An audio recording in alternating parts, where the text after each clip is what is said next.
back into work, we're determined to work with businesses to ensure more people with sickness and disability can stay in work, contributing to their family finances and contributing to the wider economy. Nigel Farage. Thank you, Madam Deputy Speaker. Would the Chancellor agree that measuring growth and relative wealth by GDP is not the most relevant number to our constituents? Because we're living in an age of mass immigration and a rising population, it is GDP per capita, surely, that matters to our constituents, and that has fallen consistently for the last 2 years and is falling still. And shouldn't we tell people, actually, they are getting poorer? Well, the OBR forecast that GDP per capita will increase by 5.6% during the course of this Parliament, having fallen under the previous government. So if he ever gets to Clacton, he can tell his constituents that. Matthew Patrick. I welcome the Chancellor's investment over £3 billion into a transformation fund to sort out how government is run. Does the Chancellor agree with me that this is reform that the Tories ducked, should have done it, didn't do it, and actually their failure to address this put pressure on frontline services and stretched public finances? Chancellor. The Transformation Fund, worth £3.25 billion, is about trying to reduce costs further out, the costs of failure. So that's why we're putting more money into recruiting foster carers, because we want to make sure that more children can get the best possible start in life. But we also know that if children end up in poor quality children's homes, that has consequences not just for their lives, but also for other services later in life. It's also why we're putting more money into technology in the probation service, so that we can make sure that probation works better for rehabilitating offenders, but also ensuring that people pay for the crimes that they commit. Alberto Costa. Thank you, Madam Deputy Speaker. The Chancellor rightly reminded this House in her statement that the British public are watching. And among the British public watching are tens of thousands of the most vulnerable pensioners in our society. Can she please explain to the House what is Labour about removing the winter fuel payment from those having £13,500 a year? Next month, because of the triple lock which we've been able to protect, the basic state pension, the new state pension, will increase by more than £400. And during the course of this Parliament, because of the triple lock, which the Shadow Chancellor opposes, the triple lock will cost an additional £31 billion. So that's the protection that we're giving to pensioners, as well as record investment into our NHS, which of course older people use with greater frequency than anyone else. Zara Sultana. Thank you, Madam Deputy Speaker. The UK is the 6th richest country in the world, yet over 1 in 3 children and 25% of adults live in poverty. Since Labour came into power, 25,000 more children have been pushed into poverty due to the 2-child benefit cap. And now, according to the government's own impact assessment, over 250,000 people will be pushed into poverty as a result of these cuts, including 50,000 children. So I asked the Chancellor, who earns over £150,000 annually, has accepted £7,500 worth of free clothing, and recently took freebie tickets to see Sabrina Carpenter.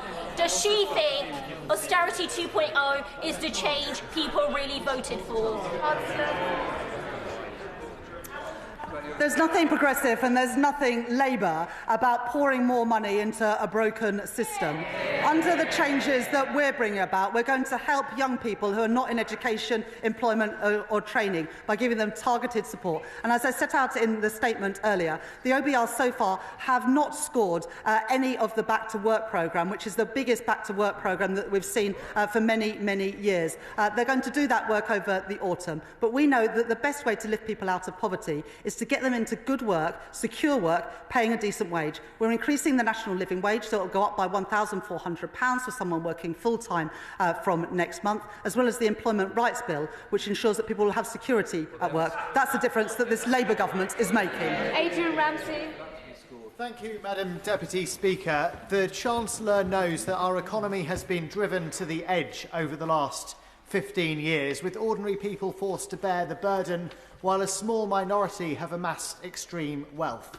This is something she could change, and her own backbenchers are lining up to argue for a wealth tax. So why won't she do the fair and right thing and introduce a tax on the very wealthiest, rather than launching austerity 2.0 and removing vital support from disabled and ill people? Chancellor. The best thing that we can do for our constituents is build the homes that they desperately need. And so I really have no understanding of why the Green Party voted against the planning and infrastructure bill this week. What have they got against to get families getting homes and young people getting jobs? Amanda Martin. Thank you, Madam Deputy Speaker. Today's defence announcement by my right honourable friend, the Chancellor, is fantastic news for my city. It delivers security for working people across the country and cements Portsmouth as not just the historic home of the Royal Navy, but the future home. Does she agree with me that after 14 years of the benches opposite, decimating all areas of our armed service, imposing 3 Portsmouth ministers on my city, and axing shipbuilding from our city, it has fallen to this government to once again fix the mess inherited by you, by the people over there. Almost said you lot, sorry. Securing the naval base operation and those serving our country for the future. My honourable friend is a proud advocate for her city of Portsmouth, and this government is a proud advocate for the people of Portsmouth.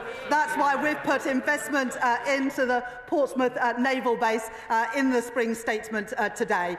As we grow what we spend on defence to keep our country safe and secure, we want to ensure that there are more good jobs, paying decent wages, to make Britain a defence industrial superpower and to support those who serve on the front line.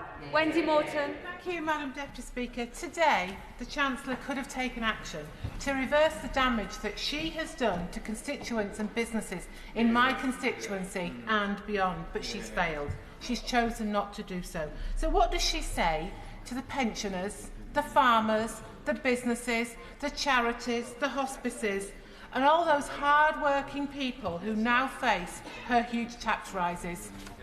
Chancellor. When I became Chancellor, I inherited £22 billion, a black hole in the public finances left by the party opposite. And we've taken action to address the hole in our public finances. And what I would say to the Honourable Lady's constituents, and indeed, right Honourable Lady's constituents, is that when they are waiting for an NHS appointment, they're now going to see a doctor and a nurse quicker than they did under the last government, because NHS waiting lists have fallen for 5 months in a row. Ron Slinger. Thank you, Madam Deputy Speaker. Does my right honourable friend agree with me that the main contrast between this and the last government is strength versus weakness? They were too weak to crack down on wasteful spending, they were too weak to address the tax breaks and loopholes for the wealthy, and they were too weak to take on the blockers in the planning system. So does she further agree with me that as the party of vested interests opposite seeks to conserve what has failed, it will take this Labour government to have the strength to take the tough, long-term decisions to build a better and much fairer Britain?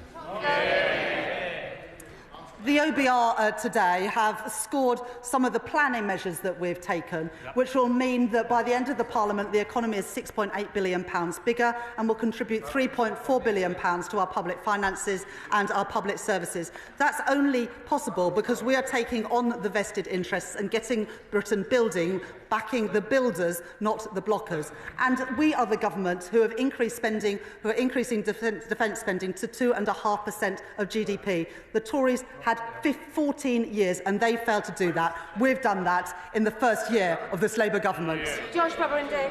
Thank you, Madam Deputy Speaker. Heartbreakingly, last week, St Wilfrid's Hospice in Eastbourne announced many redundancies, citing the national insurance increase as a reason. I've just received a message from Mrs Robinson at Motcombe School, who faces increased costs due to the NIC's hike being passed on from a food catering supplier onto them. Can the Chancellor tell us, if she's not going to increase the digital services tax to fund a reversal of that hike, how those organisations are going to be supported to keep doing the great work that they do?